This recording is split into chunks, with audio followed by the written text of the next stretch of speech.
We've seen people who have been homeowners sell their homes because times. mortgages are coming for renewal. Yeah. And they decided that they wanted to enter the rental market because today it is cheaper by a long shot to rent a property than it is to own a property and pay for your mortgage. So right now, what a lot of people are talking about and worried about is the separation or the total destruction of the middle class as it pertains to the real estate market. People think that the Canadian real estate market is failing, and it is going to lead to a divide between the wealthy and the poor with no one in between. So let's talk about that. Buying your first house or owning a house right now is a struggle. However, it is the key to your success when it comes to long-term wealth and retirement. Yeah. Right? That will never change, right? Buying one home or doing stuff, investing in a second property, third property. Real estate is long-term wealth. Yeah. And the reason why it's always going to be long-term wealth is because it does have those ups and downs. But unlike the stock market, real estate doesn't go out of business. Yeah, as long as we're in a country where people will continue to want to move to from other parts of the world, we will have a growing real estate economy. I believe so anyway. And that's just a supply and demand principle, right? I mean, you see this in other countries, even where properties are more expensive. Like you look at places in Asia, Taiwan, certain places, Singapore, they have dense populations and a lot of people, their real estate is a lot more expensive than ours, right? By quite a bit. And that is just because of the sheer amount of people. So how many people need to come here and how many people are going to come here to push our market up? Yeah, well, the world's population is only getting bigger. Yeah. Right? So it has to go up. And Canada is only getting more and more recognized on being a great place to live. Yeah. That's regardless if this was back in the 80s when immigration wasn't as lenient. Is this regardless of what how Trudeau's impressing on the world? Yeah. Yeah. I don't know how many immigrants are looking at, hey, if I move to Canada, do I want this guy to be my leader? Yeah. I don't see people be like, you know what? I'd rather go to the States and have Biden lead me than Trudeau. So here's the thing. I think when people look at the U.S., people look at Canada, and I think they are attracted to the fact that we have free healthcare. There aren't any guns here, at least permitted. And there's a lot of pros to people who want to come here and just make a living and have like a good life. And that's more debating, what you just said there, debating why you come to Canada versus the States. Both pros and cons, right? If you want to go live in the States, probably get nicer weather, right? You live down south somewhere, the housing's cheaper. Maybe the job security is not the best. Again, the healthcare not, it's free healthcare up here. I wouldn't say it's better than the States because I also don't agree in that, but it is cheap, free, and accessible. Accessible is a big thing, right? When you come from these third world countries where there is no healthcare. Exactly. Let alone free healthcare. No, there's definitely a lot of pros here. So that being said, I understand why people are coming and I understand why the real estate market is the way it is. But therein lays the question. Right now, with things becoming very expensive, what is that going to do to the working people? Because it's different if somebody has a real estate portfolio and they're relatively speaking wealthy and they're able to ride this out. Right. Yeah. But right now, I see a lot of people who are finding the pressures of paying for their mortgage to be not manageable. That's the Canadian dream, right? Is to own your own home. Yeah. Because you're a little stressed because your mortgage payments. We don't sell the house and go rent. I always think that there's a little bit different factors in there that you're probably going to make, if you're in that position, you might make a couple $100,000. You got some equity in that house. You're going to cash out. Yeah. You're cashing out on the bottom, right? You should have maybe sold a year ago. Would have made maybe a little bit more, maybe 2 years ago. But now at least there's some money in the pot. Yeah. And you can go rent, and maybe the rent payment's cheaper than the mortgage. Maybe it's the same, but at least you got maybe 100,000, 200,000 in the bank account. Yeah, so you're not stressed anymore. Exactly. That's an easy decision to make. It is relatively easy, and the thing is that when people are finding themselves in this precarious position, it's a lot to do with timing right now, where people are making decisions that are rash, and sometimes it's because mortgages are coming up for renewal. Right now, although they've had the second rate hold, Bank of Canada has held their interest rate twice now.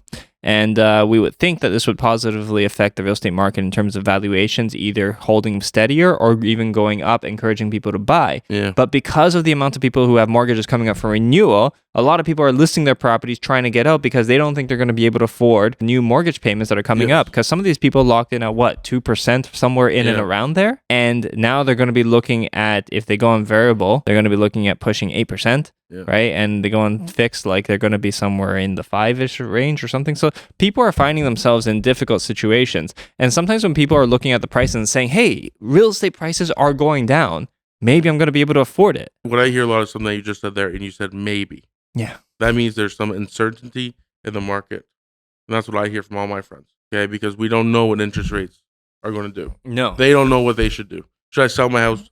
Should I buy another house? Is it now time to buy? Is now time to sell? Yeah. This is a true time where 2 years ago it was a seller's market. Now it's a buyer's market. Now what is it? Well, actually, so let me ask you the question. Do you think it was easier for people to buy a property that was $800,000 2 years ago versus buying a property that is $400,000 or $500,000 today? Yeah, it's definitely going to be harder today on the cheaper house because of how high the interest rates are. Exactly. And the the qualifying lenders- criteria. Yes, the lenders look at that, and that's what they base it on. Is that, hey, if when interest rates were 2%, they do a stress test at 5%. Yeah.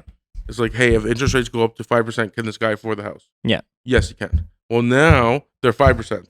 So now if you lock in at 5%, can this guy afford 8%? Yeah. The qualifications are way, way higher. And your mortgage payment from 400 to 800, from 2% to what we're paying now, 5-6%, is not much of a difference. It's not a big difference, but these things make a big difference when you compare the two, and people are looking how much they're going to be paying over a long period of time. Here's the reality of the matter.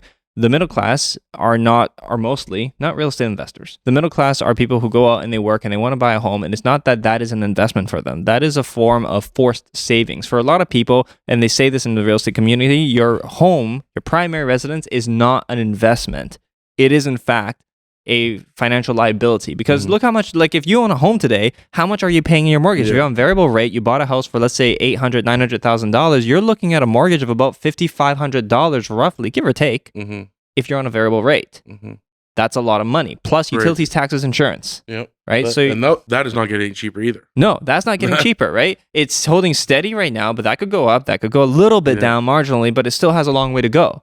So that's $5,500 that somebody wants to afford, and that's at today's rates. So no wonder a lot of people are selling it, because what do people make? Gross income is only so much. Their take-home income is probably, like, for somebody who's getting paid pretty decently, take-home income is like $5,000-$6,000 if somebody's getting paid on the high end, where now we think of $100,000 as not being that much money. Yeah, it's middle class. Exactly. Middle class. So that's the thing, is that now if you look at it and you say, okay, somebody who's buying a house for, let's just say, what was this stuff? Let me just actually put this up here. Yeah, okay. So let's say if somebody a couple of years ago was buying a house for $800,000, right? And they were paying interest rates back then of 2% or so. They're going to be having at 2.6% interest rate a mortgage payment of about $2,800. Today, if they bought that $800,000 home or $700,000 home, if they bought that same home today for about $400,000, their mortgage payments will be about the same. Their mortgage payments will also be about like $2,900 or so. That's a lot of money that bank's making. Exactly. And the thing that's crazy is that at the end of it, because people go through the entire amortization period and they want to pay whatever it is throughout the course of owning the property. If you bought the property for $700,000 and you pay 2.6% interest rate, over a period of time, you're going to pay $315,000 in interest over the course of your mortgage. Whereas if you have to pay 8%, which is where we're at today, on a $400,000 property, you're going to pay $665,000 in interest over that period of time. Meaning over the course of ownership, the $700,000 home will cost you $1.015 million. And the $400,000 home at today's interest rate is going to cost you $1.056. So it's actually going to cost you more to buy the cheaper home today than it would have cost you to buy the more expensive home 2 years ago. You have to think that the banks are not only just loving making more money, but this also covers for the defaults. So if you did default on your mortgage, how many, let's say the numbers are 1 out of 10 defaults, the bank's still making way more money than if the interest rates were at 2%, nobody's defaulting. Yeah. It's a simple, this is a great business plan for the banks to soak it in as long as they can. And now that you see the rates, we're at 2 pauses right now. Are the banks going to get greedy and want more? Because we're not defaulting on mortgages? Because in my circle, not a lot of people are selling their houses. No. Because it is so hard to buy a house. Do these people in your circles have they owned homes for a while now? Yeah, a couple years. Because the thing is that if their mortgages are not coming up for renewal and they're on fixed, then they're in a pretty good position. Now is the time where instead of selling your home and renting and taking that 100, 200 of equity out of the house, put in your pocket, now's the time that we save money. Yeah. Now is when saving is the key to surviving this wave. That's all it is, the wave. Yeah. Right? Interest rates cannot stay this high forever. Yeah. They need to dip down. I don't know how low that is. I'm not the head of Bank of Canada. I wish I was. I would keep it at 2%. Now is the key to saving money to ride out this wave. It is important for people to do this because that's really what it is that people just need to get through these times. And then as things start to normalize, because the two pauses, the reason why I think it's going to be encouraging for the people overall is that the two pauses is going to give people a footing to start to budget, plan, and calculate. Because it's hard to make decisions when you don't know where things are going. But if things start to give you a feeling of being a little more predictable and your speculations are a little more reasonable, where it's like, oh, that's up in the air. Who knows what the government is going to do? Who knows what the Bank of Canada is going to do next, right? And it becomes very challenging for you to make plans. But as things start to get a little steadier, even if they're high and more expensive, it will allow people to start making moves again. Because right now, the real estate market is kind of grinding to a little bit of a halt, and everybody is just like, okay, I'm going to rent for a bit, which to me is crazy, because that's the thing, is that everybody who jumped out of the real estate market because things are becoming expensive and they're like, we're going to rent for a little bit and wait to see how things go. Do you think, and does anybody listening think, that it is going to get easier to own a home as time goes on? Yeah. Like realistically, like if you were a gambling man and you had to roll the dice, what would you roll on, right? It's going to be harder. It's going to be harder. It's going to be harder every year. And you know what? That doesn't matter about interest rates or anything like that. Every year, it's just going to get harder and harder to buy a house. Yeah. Regardless of, again, interest rates, the economy, it will always be harder to buy a house. But these people that are renting instead of owning, selling their house to go rent, when you pay rent, you're pissing that money down the drain. It goes down the drain. Yeah. And you have to be at a point in your life that the numbers just can't make sense. It's not a spending issue. It's just your income doesn't make enough to pay for the mortgage and all the utilities, right? And in that case, that's when you sell instead of going bankrupt. Yeah. Right, or foreclose. That's what will happen. So you have to be at that mindset for you to make that decision to go rent versus keeping your house. For some people, though, it's not in the cards. When some people's mortgages are coming up for renewal, not everybody can just control the income stream. Not everybody set themselves up to have multiple income streams. Not everybody set themselves up to have a little bit of control, and not everybody has the option to pivot into another job. Some people are very fortunate to have the job that they have. It gives them what they need today, but they cannot necessarily, because of whatever obligations, familial, own personal limitations, whatever it might be, cannot necessarily pivot. So what do? That's a tough situation. Like that's the worst situation that I could think of is working for years and years and years to save up money to buy a house. Yeah. That's how most Canadians bought their first house. Yeah. And then you finally get that house, you get that 2-3% interest rate, and now it's at 5-6%. Your renewal's coming up, and you just simply can't afford it. Yeah. And this is where Canadians feel tricked, because this is where Government of Canada said that interest rates are going to stay low for a very long time. Yeah. Right. And people were just like, okay, yeah, no, this is going to be the new norm. And a lot of people went out and bought, and they leveraged themselves. And the thing is, there's a lot of financial education issues when it comes to managing how leveraged you are going to be. As real estate investors, some are a little more calculated, but at least with real estate investors, for the most part, having to let go of a property at a loss is not going to necessarily destroy people's livelihood. Yeah. It might destroy your gamble. Yeah, right? Or your ego a little bit. Yeah, yeah, but this is where it separates. So it's the mom and pop that are not going to be able to hold their homes anymore, and they're the ones who are going to be thrown to the rental class. Now that is actually bad. I don't like the fact that happens, because these are people who are propping up the economy. These are people who are working hard, and this is what residential real estate is for. Yeah, and that's what real estate investors, we buy houses for. To make it nicer so that mom and pop can buy the house. Yeah. They don't have money to renovate it. It is crazy that the way that we're seeing things and how they're unfolding. And I think it's going to happen for the next couple of years. Yeah. I think this is just the start. What do you think? Because I know there's been talk for a period of time there that government wants to put in some new regulations whereby people who are investing in residential homes as a form of investment, so it's not their primary residence, will need to put 35% down. It's crazy how, we talk about my journey and how I started investing in real estate. I was pinching pennies. I was saving my money to invest in real estate. If you were to put these regulations in play, there was no way I'm able to buy a house, let alone for an investment. Yeah. That's crazy. This whole thing of the investors, they're in it for the wrong reason. We're in it to make money.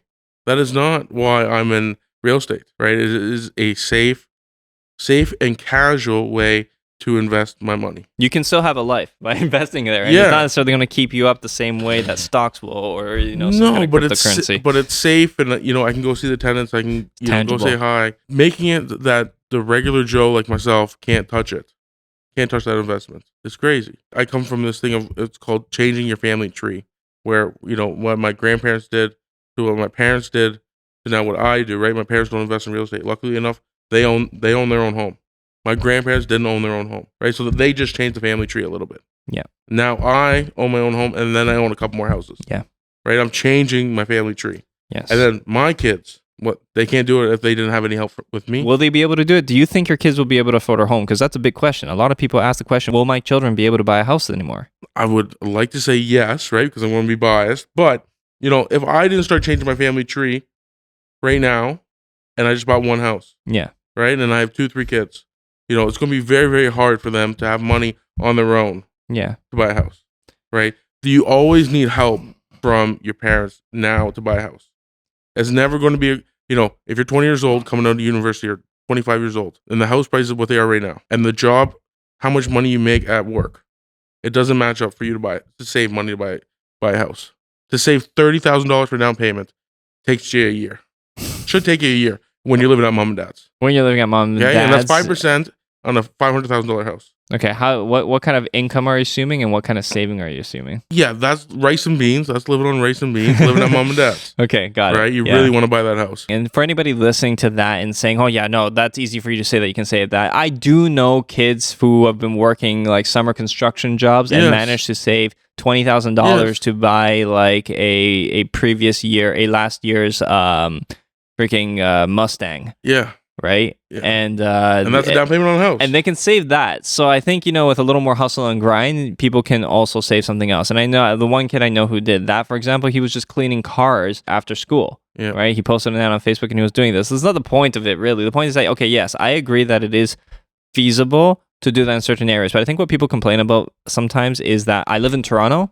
How the hell am I supposed to ever afford a house in Toronto? Yeah. And people complain about that on multiple levels. My nephew, he was talking to his friends about it, and they were saying, oh, yeah, what would we do with our Oda, where would we live? And they were talking about how they could build a tiny house and live in the tiny house off the grid. Mm-hmm. And these are kids talking Yeah, about this. yeah. And it's like owning a home because they're aware of like how much things cost and they are aware of how much their jobs pay them currently. Buying a house one day in the future is not even on their radar. I know. It's crazy. It can be done. Should a country really be at a point where you have to think so out of the box or think so creatively in order to make things happy? Should a country, and because we're talking about before the Canadian dream, right? When people come here, the idea is that you can work an honest work, Mhm. you can make an honest living, and you will be able to get by reasonably comfortably, and you'll be taken care of by the country's infrastructure, Yeah. right? It feels like that is so That is far not from the yeah, case that's today. what that means by if you have a good job, you can get by. And Yeah. get by means you live in an apartment, you don't have any savings No because you're just savings. getting by. And that's the Canadian dream. And we see a lot of people that are long-term tenants that should just be short-term tenants. When you're that age, 25, 30 years old, you should be renting for a year, 2 years, Mm. and then saving money to buy a house. Well, that's the thing, is that there comes a degree of security that people ought to chase. I do find myself concerned about people who are in situations where they're older, much older, and renting, and then their place, for whatever reason, needs to be vacated, whether it's the place is getting torn down, whether it's an owner's moving in. And people sometimes look at their rental units and they think that they can rely on this, and it's really not reliable. Yeah, it's a rental unit. Yeah. Right? I come from the line of working in the rental business, right? So it is like you rent the space. As sad as that sounds, like you don't own the space, right? Yeah. If you do want to paint the apartment, you kind of do need my permission, right? It is my house, right? You're just renting the space. And so by that being the Canadian dream is that that's all you get for going to work 40 hours a week, maybe more, is that you get to rent space. What's that underground conspiratorial adages? You'll own nothing and you'll be happy. Yeah. And it's like, wow, you start to look at some things around you and start to think, well, all right, is this actually like intentional stuff happening? Yeah. I'm not conspiratorial, Yeah. but like it does, you see these things online and then it kind of makes you wonder as things come up in conversation. Because yeah, it is very difficult to own things today for people who want to do the standard thing. But then again, the argument is, do you evolve and adapt and change the way that you think, because the old education system does not serve us well enough to make our way in today's world. Yeah, you definitely have to adapt because you can't rely on what you said with the Bank of Canada said we're going to hold rates steady for a very long time. You know, our definition of a very long time and the Bank of Canada's definition of a very long time, their definition is 2 years. Right? Yeah, That's their definition of a very long time. as they've so demonstrated. Yes. So you can't rely on, and that's why they do the stress test. And, you know, the banks definitely know that stuff's going to change. And even though Bank of Canada says a very long time, that's why the stress test is there. So yeah, you have to adapt. You know, we shouldn't give up on the dream of owning a home. There's many ways that we can go out and talk about owning a home. If it's a condo, and you know, I tell my friends that are trying to own a home, think about it as taking steps. Buy the condo, don't rent. Please don't rent. Buy the condo, pay the stupid condo fee, Yeah. and then you know what you do? We're gonna sell the condo. You're gonna have some equity in that condo. You're not gonna piss away that those rent payments. You're gonna buy a townhouse. Yeah. And then we're gonna do the same thing with the townhouse, and then we're gonna buy a detached house. Okay, we're gonna take steps. But what we're not gonna do is sit there and pay to a landlord. And that's coming from a guy that's a landlord. Yeah. Right? I want to see my tenants be there for a couple of years and then save enough money to buy their own home. That's Yeah. what I want to see. Now, the question that anybody listening will ask is, how is anybody with rents the way they are supposed to be able to save to even take that first step? Because that's always the question. The biggest question anybody ever asks is, how do you even just get in Yeah, so if you without help from mom and dad? let's use the Toronto thing, because the Toronto market's going to be the hardest market. Mhm. Is that, and again, I'm not a huge condo guy, but we can buy a pre-construction condo. Okay, 400,000, get a studio condo. Mhm. So it takes a year, 2 years for that condo to be built. The deposit structures are very, very easy as long as you can save money, right? 5% on signing, and then, you know, another couple points here, couple points here, couple points here, right? To get your 10%. And then when you close, you get your mortgage. So you have that time, instead of saving that money going into the bank, which I see a lot of people when they start saving money, it goes in the bank. Now all of a sudden, they're going to splurge. They're going to do a monthly splurge. We're going to buy a Michael's Kors purse because I'm saving money now, right? That's not how saving money works.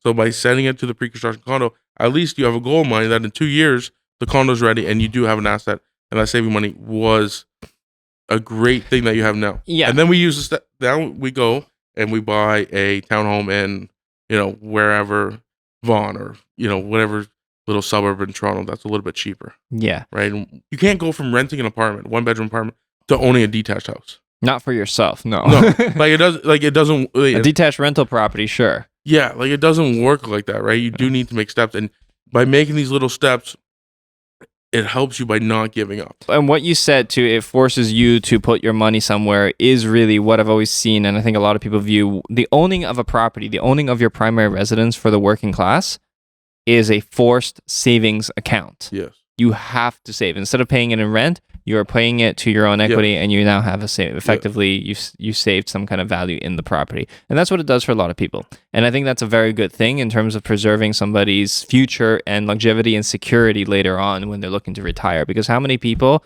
rely on the home who are getting older to sell that home so that they're able to pay for an old age home, or they need to pay for just living once they retire because things have gotten so expensive. People who are on only like CPP, for example, because CPP is something that is actually doesn't pay that much. No. Right? And so for people who are retiring and are living in Toronto and have rents, pension's not going to pay for it. Actually, pension's not going to pay for very much at all. No. Right? I think, what does it cap out at? Right now it's 1,300, 14, somewhere 1,300, 1,500, somewhere in there. I think that's if you take it early.